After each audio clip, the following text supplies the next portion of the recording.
Jean uses her telepathy to see the other Jean's memories, but her mind is so dense she can only see fragments. However, she learns they share the same memories and that the woman escaped from a strange lab to get there. After examining their DNA, Beast concludes that the Jean who's been with them, Nathan's mother, is actually a clone. She gets furious and doesn't believe that for a second, but the others are different. They have doubts about her, which just makes things worse. Then, she takes her son and goes to his room alone. Suddenly, someone starts speaking with her through the baby monitor. At the same time, Beast says he knows who cloned Jean Grey, Mr. Sinister.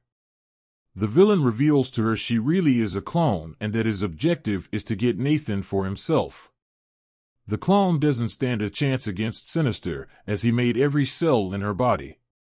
Memories flood her mind, and she loses control of herself as a red diamond appears on her forehead. Then, she uses her powers to modify her clothes and destroy her pictures with Xavier and the X-Men. Morph, Wolverine, and Gambit leave the danger room and go on their way to do other things, but start noticing strange things. Morph finds Logan in the shower, but he suddenly becomes a monster. Gambit sees Rogue and Magneto glued to each other's skins and enveloped in a green light. Meanwhile, the horror movie Roberto and Jubilee becomes more real than they expected, and a creature comes out of the TV. It has the face of Roberto's mother and calls him a monster, a failure, and a liar. Strange creatures and visions are also attacking Beast, Bishop, and Cyclops. When the entire team gathers in the same place, they descend into what looks like hell. Even more monsters attack them, but now they can use their powers together to deal with them. As a giant demonic sentinel appears making things hopeless again, the real Jean uses her powers to save everyone. Unfortunately, it's not the X-Men's win for now. The clone, now calling herself the Goblin Queen, takes Nathan with her and goes to Mr. Sinister. Luckily, Morph knows where his lab is. Sinister says the combination of Jean and Cyclops' powers makes Nathan's potential unlimited, but first, he needs to be invulnerable. So, he puts the baby inside a strange machine with green chemicals and activates it. As the X-Men enter the villain's mansion, they find the Goblin Queen waiting for them. Morph turns into magic, but she messes with their mind, turning them into a demonic version of the girl. Magneto tries to capture the clone using the windows, but she easily sends so many objects towards him that he can't even repel them. So, Cyclops hits her with his optic blast. However, he stops and says he's sorry when he sees she's bleeding. The Goblin Queen takes advantage of that to get closer to him and enter his mind. At the mansion, Jean Grey wakes up again, and Logan helps her adjust to her powers. With them, she sees Scott is in trouble, so she starts talking with her clone. The Goblin Queen is furious, blaming the woman for stealing her life. As they go together through a journey inside their memories, they find Annie, a friend from Jean whose death made her powers manifest.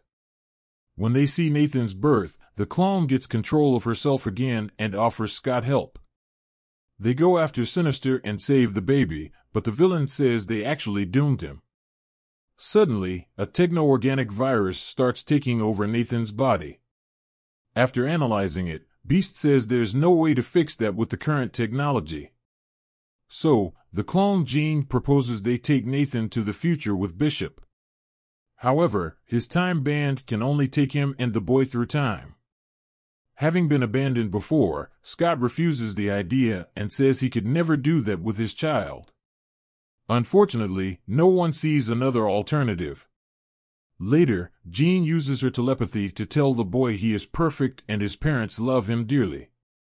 Every time he feels alone, he can remember that and feel her comfort. Then, Bishop takes the baby and goes to the future, vanishing before her eyes. After that, the real Jean finds the clone, now calling herself Madeline Pryor, leaving the mansion. Even though she tries to stop her, Madeline says she wants to live her own life and that they can't know how or when Sinister switched them. So, they say their goodbyes, and the clone goes away. Far away, Forge, an old friend of Xavier, finds Storm and tells her he wants to help her get back what she has lost. The episode review. The episode rushes a bit through some things at the start, which might bother a few people. For example, when Beast says Jean is a clone, it's hard to believe no one would try to vouch for her, mainly Scott. Also, she is the only one who seems shocked by the fact, as if it's something normal to everyone else. However, it quickly develops that plot, and Sinister reveals himself and transforms the clone into an evil puppet of his. When the episode focuses on the fears of the other X-Men and the action scenes, it helps you set your mind on the story it's really trying to tell. Also, having Madeline and Jean see their memories together and talk is a great way to show their complex relationship and solve the clone problem. It's a bit sad the cartoon adapts Inferno, a famous comic arc, into only one episode. However, the adaptation is done nicely and even manages to give us some good fan service, like seeing magic. Also, it's incredible how it can explain well something built throughout several chapters. The writers and the whole team deserve a lot of praise for that.